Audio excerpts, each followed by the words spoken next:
Hello, everybody, and welcome to this day's rendition of the 10-Minute Sports Report. Thank you, everyone, for being here. I am your host, Captain Boring. Make sure you like and subscribe down below. I will get you all caught up from all things sports from the last couple days and get you all set for headed into the weekend. Thank you for being here. Go follow us on Instagram at 4th and 1 podcast, all the words spelled out, 4th and 1 podcast. You can go follow me on Twitch at Captain Boring 11. I am doing a new fantasy league. I am the Bills, and I'm having a lot of fun. It's me, Robert, and Robert's friend Mike, and we're having a lot of fun with it. Lost the first two, won the next three, so we're going to have a lot of fun. You know what? In terms of headlines, not much to go over. I'm just going to kind of jump right in here.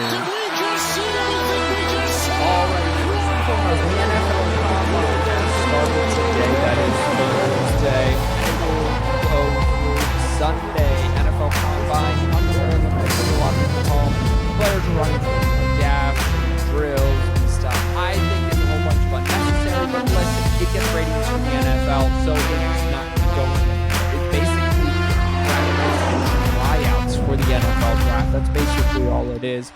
Draft stocks will rise and fall, I'm sure. The NFL Combine, here's the deal. It means nothing because players who test amazing at the Combine then get taken really high in the draft and then are busts. And players who don't draft well or test well or, work out well at the Combine get taken really low and then are superstars.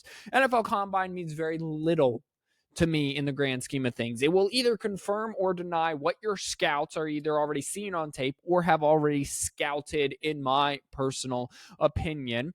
But then again, I'm just someone who watches the NFL and watches football for now going on a good part of 9 years of my life. And I have been decided, and I can confirm that what I hear at the NFL Combine and what I've seen in college, if in college they're really good and then they're really good at the Combine, they tend to be pretty good players. If they're not really good on tape, but really good or if they're mediocre on tape in college and then really good at the Combine, probably a bust. And then if they're really good in college, but not good at the Combine, they're probably still pretty good because hitting things, running 40-yard dash, it is not playing football. Playing football, from what I understand and what I have seen over 20 years, is much different than just running in spandex in a dome. So that is my soapbox. Well, let's get you all caught up on the NBA's schedule. On Monday night, Toronto visited one of the hottest teams, the Indiana Pacers, and came away with a 130-122 victory. RJ Barrett for Toronto led the way with 24 points. The New York Knickerbockers hosted the Detroit Pistons and came away with a close 111-113 win after a no call for the Detroit Pistons was not called, which gave New York 2 free throws. It was a foul that should have been called on Josh Hart of New York Knicks. It was not. It then led to 2 free throws for the Knicks, and Detroit goes on to be one of the still the worst teams in the NBA. Let's switch over to Tuesday. Dallas visited Cleveland, and Cleveland continues to be hot in the East. They are winners, 121-119. Donovan Mitchell had 31. Luka Doncic had 45 points in a losing effort. He is on a tear. Philadelphia visited Boston and got waxed. Joel Embiid cannot come back soon enough. There's still no timetable for return. At this point, they'll be lucky to make the play, or they'll probably make the play-in, I should say. And if they make the play-in, Joel might not be back. And if Joel is not back for the play-in, they might not even make the playoffs. 117 to 99 winners are the Celtics. Jaylen Brown led the way with 31. Tyrese Maxey has been a small glimmer of hope in all of this. He continues to score well, had 32 in a loss. Detroit went to Chicago after a heartbreaking loss to the Knickerbockers and got a dub, 105-95. Cade Cunningham had 26 in the win. The number one seed in the West, the Minnesota Timberwolves, hosted the San Antonio Spurs and acted like the number one seed. 34 points for Anthony Edwards. My brain is moving faster than my mouth in a win there. If we go to Wednesday, last night, Sacramento Kings visited the Denver Nuggets, and the reigning NBA champions took care of business, 117-96. Jamal Murray had 32 points. And then in the Battle of LA between the Los Angeles Lakers and the Los Angeles Clippers, who for now play in the same building, but it will be either next year or the year after. The Clippers get their own place, and they have introduced a wall, which is the best. It's basically the student section. The LA Clippers basically made a student section in pros. It's like 4,100 seats on the visiting end of the stadium. It's 51 rows high and 4,100 seats, where if you are wearing opposing team gear, you are not allowed in that section. It's the student section. Congratulations, Los Angeles. You've gone back to college. But in the battle for LA, overcoming a 21 fourth quarter deficit, the Los Angeles Lakers rebound behind 34 points from LeBron James to get the dub, 116-112. Coming at you tonight, Milwaukee takes on Charlotte to try to keep pace in the East. Miami goes to Denver in a finals rematch. And Golden State travels to New York. Steph Curry always plays really well in New York. On Friday, Charlotte visited Philadelphia. Cleveland visits Detroit. Milwaukee visits Chicago, and Golden State visits Toronto. There are other games in there. I'm highlighting some of the important ones. Sunday in the Saturday night, Denver takes on the Los Angeles Lakers in LA, and Houston takes on Phoenix. Now we're talking Sunday in an ABC doubleheader. Philadelphia will take on Dallas in Dallas. Golden State will travel to Boston to take on the Celtics. And then later that night, the Knicks will travel to Cleveland to take on the second seed Cavaliers, and the number 2 Oklahoma City Thunder will travel to Phoenix to take on the Suns. If we switch over to the standings, we shall see that the Boston Celtics are on a 9-game winning streak now. They are 9-1 in their last 10, won their last 9. They now have an 8-game lead over the Cleveland Cavaliers, who are 6-4 in their last 10, including losing their last time out. However, Milwaukee came back from the All-Star break, and they are winning. They've won 3 straight. They're now just 8.5 games back of first place Celtics. That's a half game back of second. The New York Knicks are 3-7 in their last 10, 11.5 back. 13 games back are both the Heat and the Sixers. The Heat have won 5 straight and are 8-2.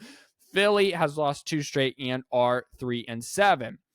Also 13 games back are the 7th seed, which is in the play-in. This is what I'm saying, Indiana Pacers. So the Sixers are right there at the play-in. 13.5 games back are the Orlando Magic. 18.5 games back are the Chicago Bulls. And then 20 games back are the Atlanta Hawks.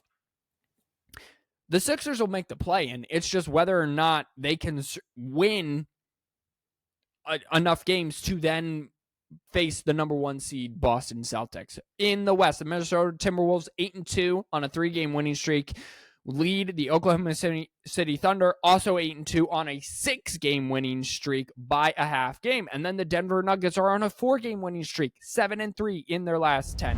Then the Clippers 4 games back, 5-5, 2-game losing streak. Suns 7.5 back, Pelicans 7.5 back, Mavericks 8 back, Kings 8.5 back. Los Angeles Lakers 10.5 back. Golden State Warriors 11.5 back. The Lakers and the Warriors are 7-3 and 8-2 respectively in the last 10 games. If we switch over to the hockey schedule, on Monday night, Boston went up to Seattle and lost in a shootout. So that's one of the mediocre teams in the West beating the best team in the East, or one of the best teams, I should say, 4-3 in a shootout. The Kings visited Edmonton, and Edmonton's getting back on those winning ways, rebounding from a sluggish start since their 16-game winning streak, I should say, 4-2.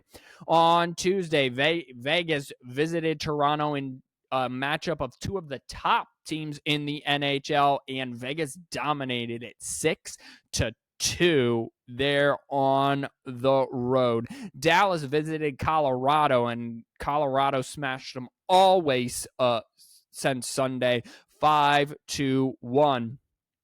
On Wednesday, Columbus visited the Rangers and got waxed 4-1. And Edmonton, again, now back on a 2-game winning streak in overtime, 3-2 winners over the Blues.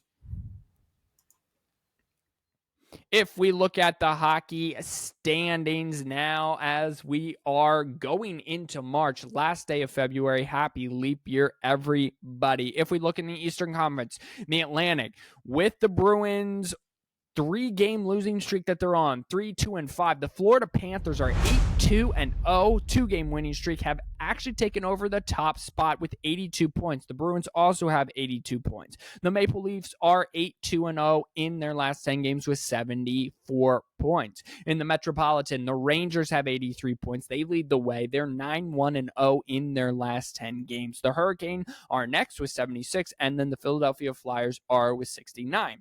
If we look at the Western Conference, the Winnipeg Jets lead the way with 79 points, 7-3-0, 4-game winning streak in their last 10 games. Dallas Stars also have 79 points, 4-3-3, but they've lost their last 2 out. And then the Colorado Avalanche are still right there, 4-5-0. They just cannot get on a healthy winning streak. They won their last time out, only 2 points behind the Stars and the Jets with 77 points.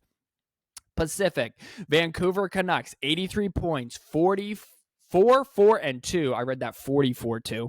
4-4-2, lost their last time out. The Vegas Golden Knights are 10 points behind with 73 points, 4-5-1 in their last 10, and Edmonton Oilers only 1 point behind the Knights, I should say, with a 2-game winning streak, 5-4-1. If we look at the wild card, so your division leaders are already went over. Your 2 wild cards in the East currently are the Red Wings with 72 points, 7-2-1, one of the hottest teams in all of hockey on a 6-game winning streak, leading the Tampa Bay Lightning by 3 points, who have 69. They're leading the Devils by 5 points, who have 64.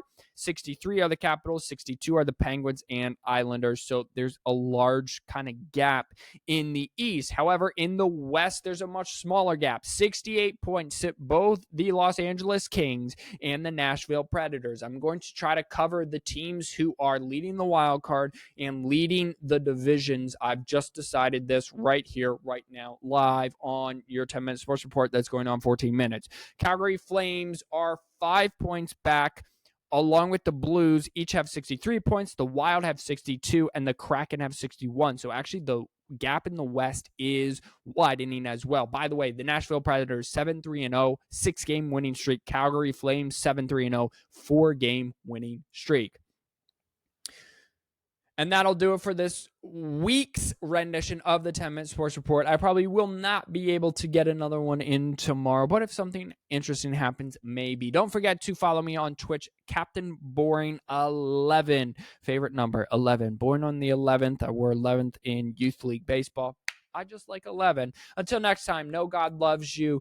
May God bless you. I pray that for everyone who's listening to this. Wash those hands because y'all are filthy animals, and I'll see you next time. Bye-bye.